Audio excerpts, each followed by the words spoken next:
우리에게 주시는 하나님의 말씀은 시편 72편 1절의 말씀입니다.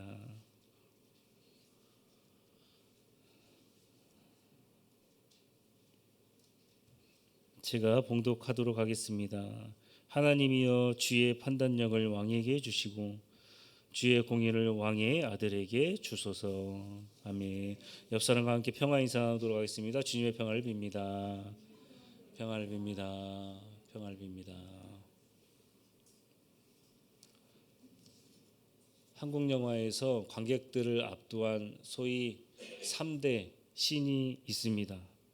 그 중에서도 저는 영화 관상의 수양대군 이정재 역할을 했던 사람의 그 수양대군의 역할을 저는 꼽습니다. 저는 이 장면 때문에 이정재라는 배우를 다시 한번 보게 되었는데요. 저 눈빛과 또 흘러나오는 음악 3박자가 잘 고루 이루어져서 이 수양대군이라는 사람이 얼마나 악독하고 이리 같은지 그 장면을 표현하게 되었다는 사실입니다. 나중에 이 사람이 왕권을 잡고 관상을 보고 점치는 사람에게 내가 왕이 될 상인가, 오늘 말씀의 제목처럼 묻게 되었다라는 사실입니다. 어떻게 왕이 될 정도면 저 정도의 얼굴은 지내야 되나요? 어떻습니까, 여러분들이 생각할 때? 영화 말미에 김래경이라는 그 송강호가 이렇게 이야기를 하는데요. 나는 파도를 보았을 뿐 파도를 일으키는 바람을 보지 못했다라고 그렇게 이야기합니다. 파도는 사람이 가진 관상입니다. 그 사람이 가진 운이겠지요. 그런데 바람은 무엇입니까? 그 시대의 상은 보지 못했다라는 겁니다. 수양대군이라는 사람이 그렇게 반란을 일으키지 않았더라도 그는 왕이 될 시대의 흐름을 타고났다라는 것을 그 사람은 보지 못했다라는 사실입니다. 오늘 우리가 읽은 말씀 중에서 왕이 가져야 될 기초적인 근본적인 속성이 있어야 된다라고 이야기하는데요. 이런 왕이 되어달라라는 기도가 아주 깊게 서려 있는 기도가 있습니다. 이스라엘 왕은 어떤 왕이 여러분들 되어야 할까요? 저와 함께 계속해서 시편 말씀을 보고 있습니다. 시편 말씀에 표제어가 기록되어 있다고 했는데 오늘 말씀을 보게 되니까 솔로몬의 시입니다. 그런데 내용을 보자면 마지막에는 다윗의 기도가 마치니라라고 그렇게 다윗의 기도로 끝맺음하고 있다는 사실입니다. 다윗이 나이가 들어서 왕위를 보위를 물려줘야 할 때가 되었습니다. 아들을 위해서 이런 왕이 되게 해달라는 기도의 제목들이 안에 등장하게 되는데요. 왜 다윗은 이러한 기도의 제목들을 하나님께 드렸던 것일까요? 간단합니다. 자신이 이러한 길로 갔을 때 하나님께서 축복하여 주시고 그가 어디를 가든지 이기게 되었더라라는 사실입니다. 그런데 반대로 이러한 길로 가지 않았을 때는 하나님께 심판받아 살게 되었다라는 것을 오늘 이 말씀에서 시편 72편에서 말씀하고 있다는 사실입니다. 사무엘하 8장 15절의 말씀입니다. 다윗이 온 이스라엘을 다스려 다윗이 모든 백성에게 정의와 공의를 행할세. 다윗은 그 이스라엘이라는 나라의 근간을 정의와 공의로 삼았습니다. 이러한 길로 갔을 때 하나님께서 그 마음을 받으시고 그에게 엄청난 축복을 해 주셨다라는 사실입니다. 많은 사람들이 공의와 정의를 조금 나누게 되는데요. 정의는 사람과 사람과의 둘의 문제, 공의는 어떤 집단과 집단과의 문제를 해결할 때에 사용하는 것으로 생각이 되었다는 사실입니다. 설명이 조금 애매합니다. 여러분들, 정의와 공의가 무엇일까요? 오늘 말씀에서 자세히 기록되어 있습니다. 74편 4절의 말씀입니다. 그가 가난한 백성의 억울함을 풀어주며 궁핍한 자의 자손을 구원하며 압박하는 자를 꺾으리로다. 이렇게 본다면 정의와 공의가 여러분들 무엇입니까? 그것을 통해서 가난한 사람들이 억울함이 생기지 않도록 또 가난한 사람들을 구원할 수 있도록 사용하는 도구가 바로 정의와 공의인 것을 알 수가 있다는 사실입니다. 다윗은 과연 이러한 길로 갔을까요? 다윗의 인생에서 최대 하나님께 범죄한 사건이 바로 밧세바 사건입니다. 참 신기하지요. 다윗이 직접 우리아를 죽이지 않았습니다. 전쟁터로 보내라 이 한마디 했습니다. 그런데 왜 다윗이 살인자가 되었을까요, 여러분들? 참 재밌지요.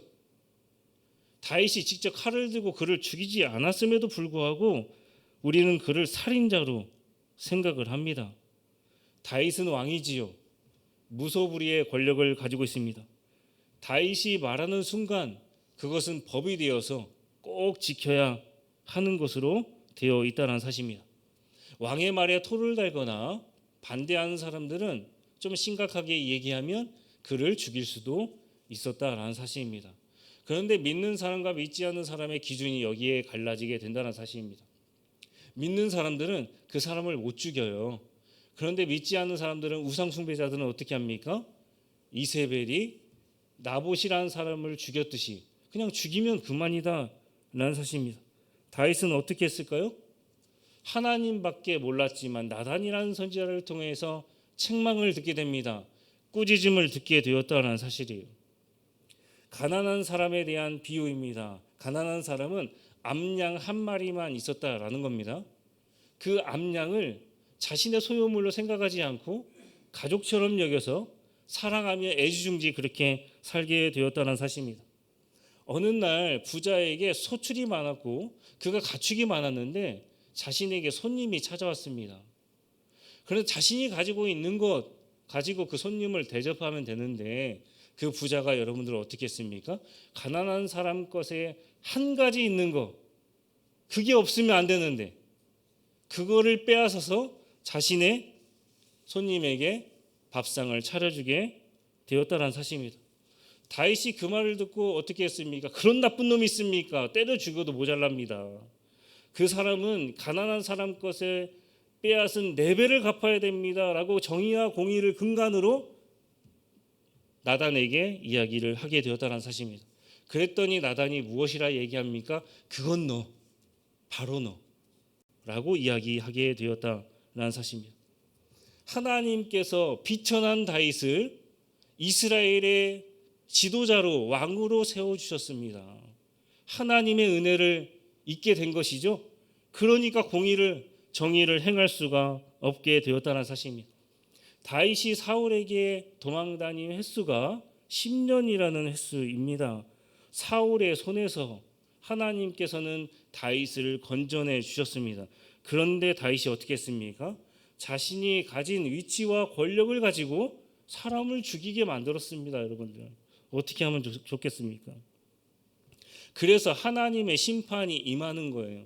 첫째 아들이 이름을 모르지만 죽게 되었고 암논, 압살롬, 아도니아 차례대로 4명이 죽게 되었습니다.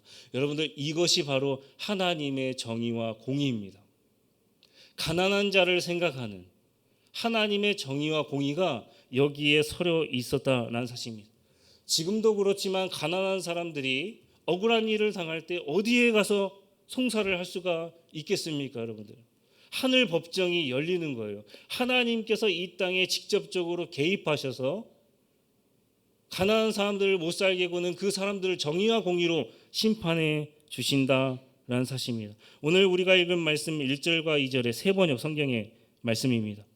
하나님, 왕에게 주님의 판단력을 주시고 왕의 아들에게 주님의 의를 내려주셔서 왕이 주님의 백성을 정의로 판결할 수 있게 하시고 주님의 불쌍한 백성을 공의로 판결할 수 있게 해 주십시오.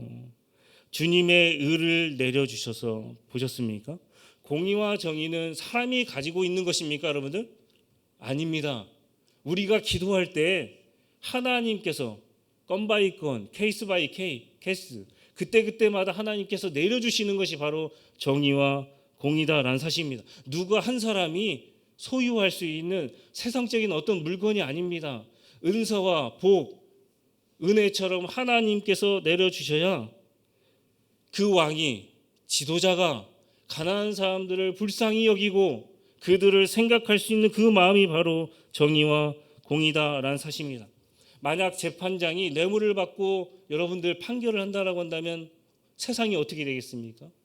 자신의 친한 사람 니캉네캉 한다고 해서 친한 사람, 사적인 마음으로 어떤 공적인 일을 하게 된다라고 한다면 이 세상에 여러분들 어떻게 되겠습니까? 또한 왕은 하나님의 마음으로 가난한 사람들을 보호해야 합니다. 그런데 그가 하나님의 마음을 저버리고 자신의 마음으로 사적 이익으로 가게 된다라고 한다면 어떻게 되겠습니까? 정의와 공의는 하나님으로부터 내려온다는 사실을 여러분들 잊으시면 안 된다라는 사실입니다. 만약에 어떤 왕이 지도자가 하나님의 통치를 받고 있지 않는 지도자라고 한다면 주변에 어떻게 되겠습니까? 억울한 사람, 나 억울해 라는 사람이 많이 생길 것입니다. 왜 그렇습니까? 정의와 공의로부터 하나님으로부터 통치를 받고 있지 않았기 때문에 그렇습니다. 종교개혁가 존 칼빈이라고 여러분들 알고 있는데요. 잔 깔뱅이라는 사람이 있습니다. 이 사람 때문에 스위스 제네바가 아주 힘든 도시였는데 살만한 도시가 되게 되었다는 사실입니다. 사람들은 이 사람을 두고 제네바의 양심이다라고 이야기를 했고, 심지어 어떤 사람들은 유럽의 양심이다라고 그렇게 이야기를 하게 되었다는 사실입니다. 그가 가지고 있던 그 사상이 종교, 사회, 정치, 문화 그 당시에 여러 가지 영향력을 주게 되었다는 사실입니다. 특별히 그 사람이 주창했던 자신의 좌우명이 있었습니다. 무엇입니까? 코람데오, 하나님 앞에서입니다. 이 좌우명은 사실 성경에도 여러분들 기록되어 있습니다. 하나님께서 아브라함을 부르십니다. 아브라함이 예 주님 제가 여기 있습니다. Yes I am 이렇게 대답하는 게 바로 하나님 앞에서 있는 것입니다. 사무엘이 어려서부터 성전에 있었는데요. 3번 주님께서 그를 부르십니다. 2번째까지는 듣지 못하다가 그의 영적인 아버지 엘리 제사장이 왜 그러느냐 그 이야기를 하니까 3번째는 물으시면 Yes I am, 예 주님 제가 여기 있습니다. 이렇게 대답해라 라고 그렇게 이야기합니다. 이것이 바로 성경에 등장하는 코람데오, 하나님 앞에서입니다. 예수 믿는 사람들은 어떤 상황에서든지 이러한 마음가짐을 가지고 살아가야 된다는 사실입니다. 그래야 내 양심에 부패가 일어나지 않고 내 양심을 제대로 지킬 수가 있다는 사실입니다. 여러분들은 그렇게 살고 계십니까? 공의와 정의는 가난한 사람들을 위해서 있습니다. 반대로 부자와 권력자들을 향해서 비판할 수 있는 목소리의 근간이 되게 된다는 사실입니다. 그러니까 권력자들이 정의와 공의를 싫어하는 것이죠. 만약에 재판장이 리더가 사람들 앞에서 정의와 공의로 판결하지 않는다면 또 가난하다 하여서 그 사람들을 무시하게 된다라고 한다면 권력자들 편에 서게 된다라고 한다면 어떻게 되겠습니까? 전지전능하신 하나님께서는 지금도 저와 여러분들을 지켜보고 계십니다. 또 우리도 또한 하나님 앞에서 있는 심정으로 살아가야 된다는 사실입니다. 재판은 하나님이 하나님 되심을 선포하는 것이 바로 재판입니다. 개인적인 이익과 사적인 감정으로 하는 것이 아니지요. 하나님 앞에서 우리가 있다라는 것은 어떤 것을 의미합니까? 칼빈과 루터가 끝까지 종교개혁을 마무리할 수 있었던 이유도 무엇입니까? 그들은 모두 하나님 앞에서 있는 사람처럼 그렇게 살아가게 되었다는 사실입니다. 하나님께서는 지금 저와 여러분들을 지켜보고 계십니다. 이러한 일들을 할 수 있는 사람, 정의의 사람, 공의의 사람이다라는 사실입니다. 하나님께서 지켜보고 계시다라는 사실을 싫어하는 사람들은 누구입니까? 여러분들 CCTV를 봤을 때 저게 걸려 마음에 라고 이야기하는 사람은 범죄자입니다. 굳이 그럴 필요가 없는 것이죠.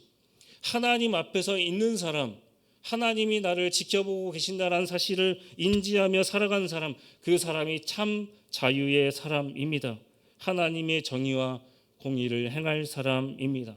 하나님께서는 저와 여러분들을 왕 같은 제사장으로 부르셨습니다. 왕은 어떤 것을 행해야 됩니까? 정의와 공의를 행해야 한다는 사실입니다.